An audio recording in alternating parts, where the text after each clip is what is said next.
Being very entitled and controlling, narcissists have no difficulty stepping all over your personal boundaries. So that's why I put together an extensive video class called This Is Me. It has 25 videos, written documents, guided questions. I'm going to teach you how to have healthy boundaries. There's a link below, and I hope you'll find it to be quite therapeutic.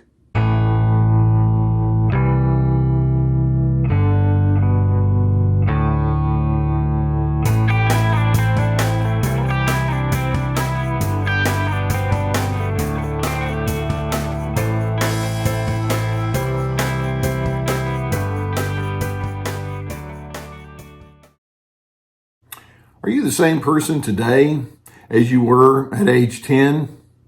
Well, obviously in some ways you are, but what I'm really asking is, have you grown up yet?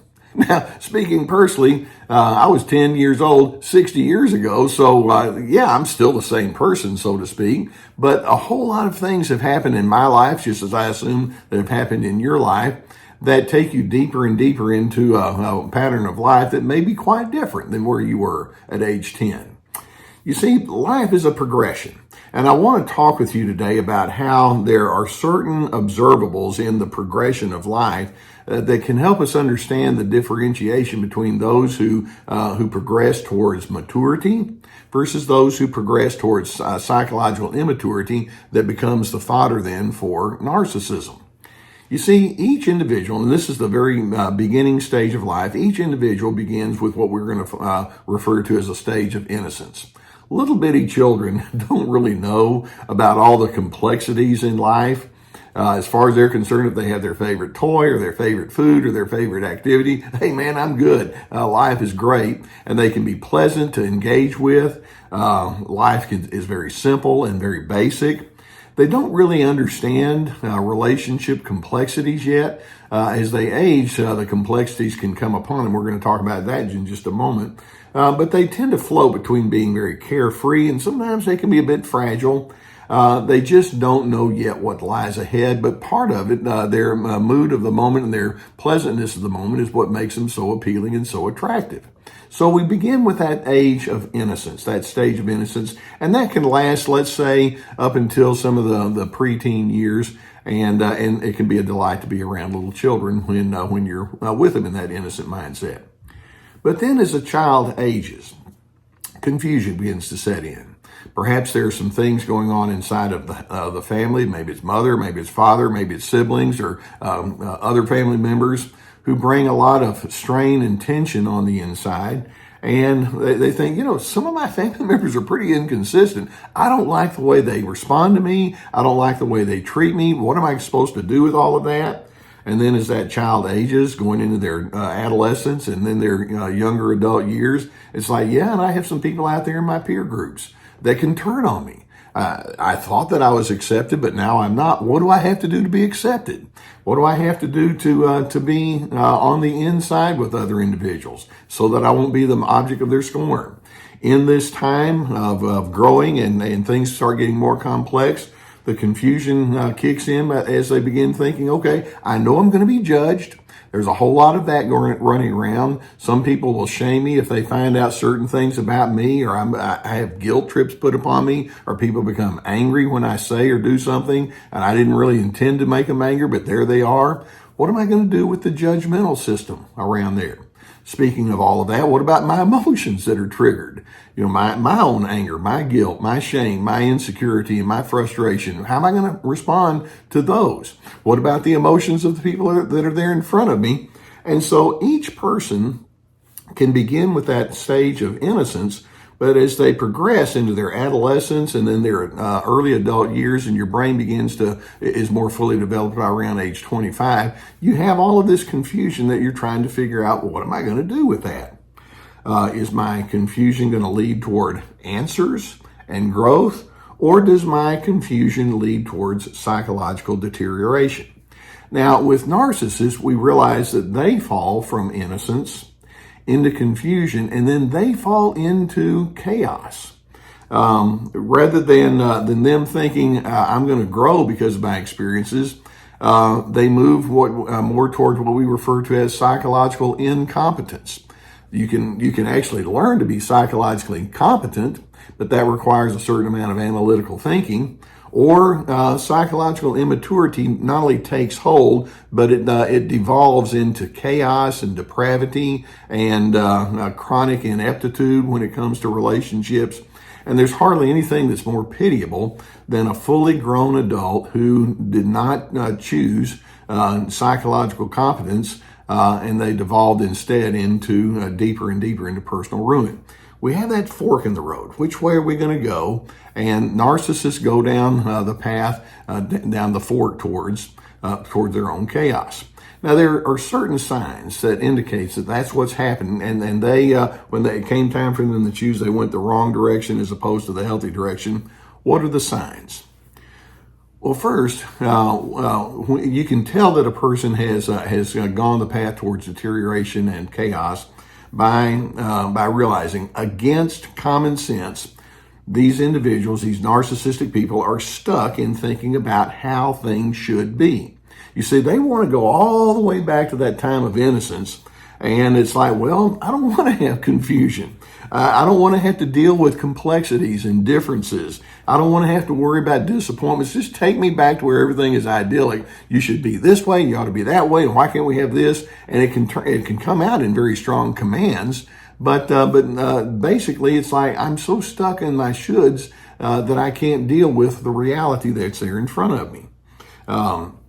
In addition, these individuals who have taken that fork in the road in the wrong direction have an almost complete ineptitude. When I say ineptitude, psychological paralysis in conflict resolution.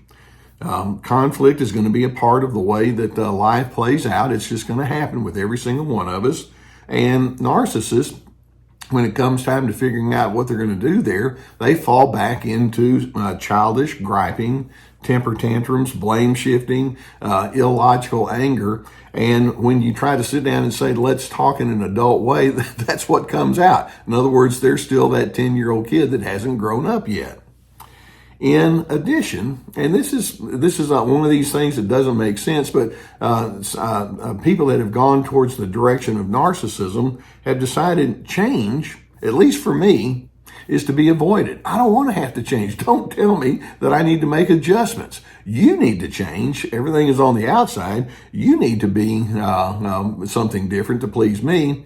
But I'm afraid to be something different other than what I know and what my comfort zone tells me. Even if it makes no sense, even if it creates chaos, change is to be avoided. And then in addition, we'll also see that sometimes people that go into that narcissistic direction will try to align themselves with social structures, but in a very shallow kind of way. In other words, they want to align with people who back up their simplistic way of thinking. Now, you see this very commonly in politics, where it's like, okay, we have to have this and not that. And they're very black and white. You see this in terms of religion, where they try to make sense of the meaning of life. You have to do this and you can't do that. These people are in the club. These people are judged. And they want to have life that plays out in a very simplistic and formulaic kind of way of life. And that they lack the inability to go into nuances and to understand complexities and what to do when a very divergent kind of themes come in front of them. And so they go into a shallow way of trying to cope with trying to make things fit so that they don't have the confusion anymore. In addition, the people who go towards the narcissistic bent develop a chronic insensitivity toward other individuals' needs. You've heard me say before that narcissism becomes the absence of love, and it becomes the presence of manipulations. These individuals have developed lots of conditions in their mind that will determine if you can be in my club or not in my club. But there's an insensitivity when they see you being different. It's like, well, I'm not going to learn from you. I'm just going to try to fit you into my grooves, or if you don't, I'll just condemn you. And then that shallowness, that incompetence that I'm talking about, just becomes a permanent fixture. These individuals become cold-hearted to the extent that they can that cold-heartedness can be irrevocable. They can have very strong rationalizations about how right they are and how wrong you are. Their defenses become so dense and so powerful that you just simply cannot get through to them.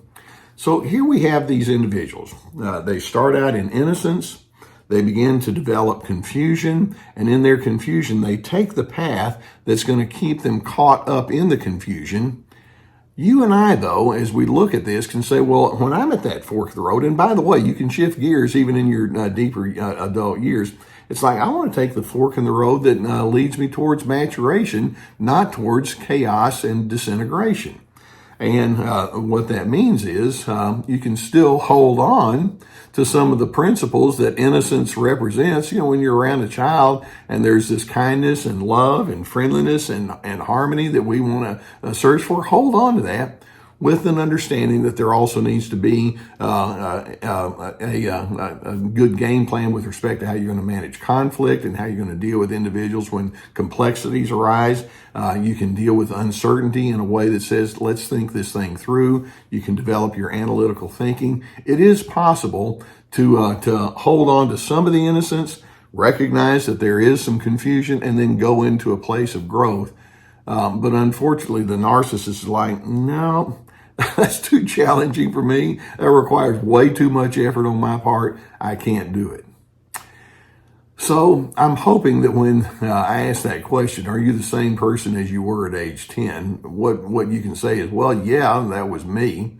But actually, I have done quite a bit of growing, and I've gotten beyond some of the confusion that's there. Narcissists are like, oh no, I've taken my confusion, I've built my entire world upon that. We're not going to go in that space. We're on Team Healthy here. We stand for dignity, respect, and civility, and it requires a whole lot of self-reflection, but it's worth it. And so I hope that you can join me in that effort and realize these other individuals are stuck. You don't have to be stuck in their pattern with them. And I hope that videos such as this can give you some good food for thought as you're trying to decipher what you're going to do with the difficult people in your life. If you haven't already hit that subscribe button, go ahead and do so. We're going to keep more videos coming towards you. When you hit the subscribe button, hit the notification bell as well. And also when you're inside my channel, you'll notice there's a tab that says videos. You can go back and peruse all sorts of videos that have been posted through the years. In addition, I know that many of you, as you're trying to come to terms with this, think, I could use some therapy.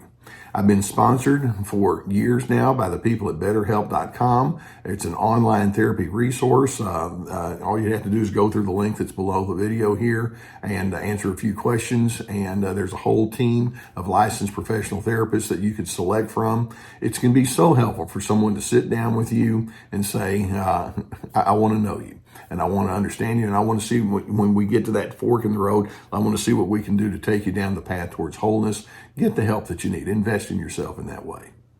In addition, in my retirement from my counseling practice, I've been putting together online courses, and these are classes that you can take at your own pace. You can share with anybody you want. Each course, each class has a minimum of at least 25 teaching videos, along with documentation and guided questions that go with each one. We have anger games about how not to get sucked into a narcissist's anger. This is me about establishing boundaries. Free to be, ready, set, connect. There are descriptions below and on my website. Avail yourself to that if that's something you would need. It would be a real work of effort on your part to do those. In addition, on my website, I have access to my webinars, which are different. They're 90-minute presentations of a different nature. We're building up a library there, as well as access to my podcast, my many articles, my books, lots of resources. Okay, you start off with innocence. Confusion enters into your world. You get to that fork in the road. Some people choose growth. Some people deteriorate all the way into chaos and deterioration. That's where they are. You don't have to join them in that path. I hope you're going to be a lifelong learner, and the older you get, then it's more like, well, good, I have that much more experience to draw upon. I want to be a person of steadiness and insight. And as you do, I hope that you find that it takes you deeper and deeper into the direction of peace.